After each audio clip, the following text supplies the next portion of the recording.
Perdana Menteri Israel Benjamin Netanyahu murka warga negaranya dikeroyok di Amsterdam, Belanda.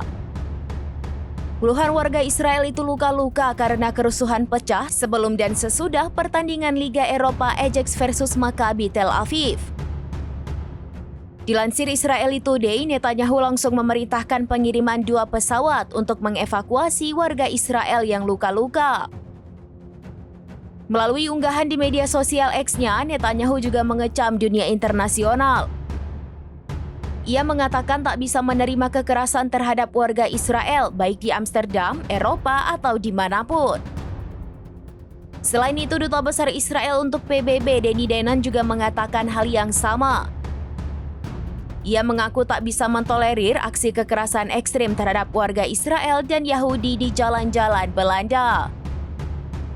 Kericuhan pecah di Amsterdam, Belanda pada Kamis 7 November 2024, yang mana terjadi sejak sebelum dan sesudah pertandingan Liga Eropa Maccabi Tel Aviv melawan Ajax.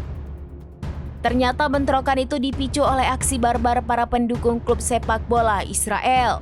Mereka tak menghormati seremoni sebelum pertandingan, meneriakkan yel-yel provokasi, menghajar warga, dan merobek bendera Palestina. Karenanya masa murka hingga kemudian menghajar beberapa warga Israel tersebut. Terkait hal ini, Perdana Menteri Israel Benjamin Netanyahu langsung mengirimkan 2 pesawat untuk mengevakuasi warganya yang babak belur.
Download Tribun X sekarang, menghadirkan lokal menjadi Indonesia.